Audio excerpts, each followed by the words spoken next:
Hi everyone, it's Emily Wishall of Wishall Wellness Live in Alignment, and I'm a certified rolfer and an embodiment coach. And this is my weekly body love blog, and I'm coming to you today from my floor. So I'm going to share with you today how to do your own diaphragm release. And why would you want to release your diaphragm and an abdominal cavity? For those of us, like if you think of your whole abdominal cavity, like your stomach, all your organs, any fat, your diaphragm itself, all of that is literally connected into the low lumbar, into the spine. So if it's tight, or if it's inflamed, or if you're having trouble digesting your food, like you're getting bloated, things like that, it's gonna be pulling on the front of your low spine. There's also a fascia line that goes from esophagus level deep in your neck. It then dives behind the sternum. It becomes endothoracic fascia and then blends into the rectus abdominal muscle. So if you think of six-pack abs, that's our rectus abdominis, into the pubic bone. So many of us today have that forward head posture. And yes, a lot of that is if we can help work the front of the neck, but I see so often in a lot of my clients, actually that pull forward here is coming all the way from pubic bone, lower abdomen level. So let's just get into the practice. So what I'm using is, you can see, one of those super cheap, that's $2 to $3 balls at the grocery store. This ball isn't blown up. It doesn't have as much air as it actually could. You can see, it's got some squish to it. There are balls, the Gorgeous balls. I have one of those here at home. I have them in my office. I suggest it a lot to clients, which are also awesome. They're just $15 or $16, so you can pick this up as well. I mean, it's different, but I'm a fan of finding really inexpensive things that are at your local grocery store anyway. So what you want to do is come onto the floor, onto your stomach. I'm just going to walk you through a few ways so you can do this on your own. So you're going to find your belly button. I shouldn't have worn a dress to do this, but it's fine. So find your belly button, and you're gonna put the ball right on your belly button. And you can be up on your forearms if this is intense.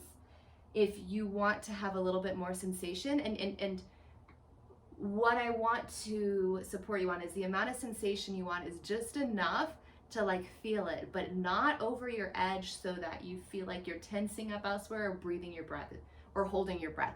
It's really important that you can breathe easily through here, and I'm going to coach you here in a minute on actually the breath that I want you to be doing as you're laying on the ball. But if you want more sensation, you can put your head on your hands on the floor, or you might find as you're in this pose for a while, you can then slowly go more. I want you to hold the ball in one spot for at least 3 minutes. So anytime you do this, I would suggest starting with it directly on your belly button. And I normally, when I do this, I have my head here, but for the purpose of this video, I'm going to keep my head up. What I want you to do is you're going to inhale through your nose to the count of 4. And really, really focusing on letting your belly expand on the inhale. Ideally, when we inhale, our belly, our rib cage expands to the front, to the back, to the sides like an accordion, but really focusing on that belly expanding on that 4 count inhale through the nose. Then you're going to exhale for a count of 6. You're going to exhale for a count of 6. So the exhale is actually a little longer. And really focusing on pulling your navel in towards the spine on that exhale. When you are near the end of your 3 minutes of the ball being in one spot, you can do the last 2 breaths with that same breath count, but have a more forceful exhale. I mean, really focus on really pulling that navel in. So you're really also working the muscles of the diaphragm.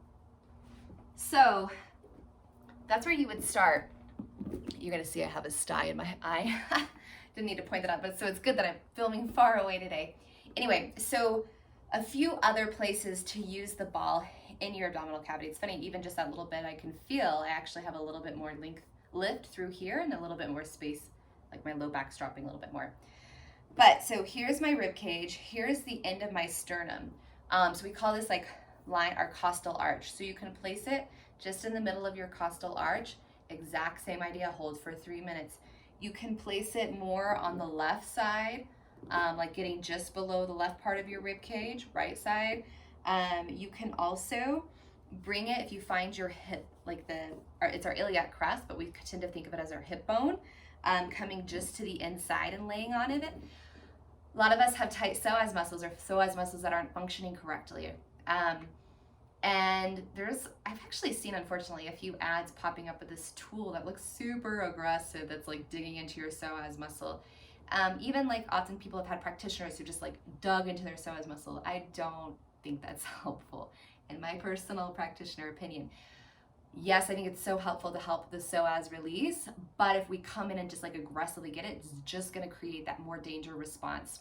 And so being gentle with the psoas muscle, because also a lot of our viscera and our abdominal cavity is on top of it. If you're not familiar with the psoas muscle, I'll link a video at the bottom of this where I go way, way, way in depth about the psoas muscle. But that's not the point of it right now. Right now is you can just come onto your lower abdomen. I guess I have to come sideways to you.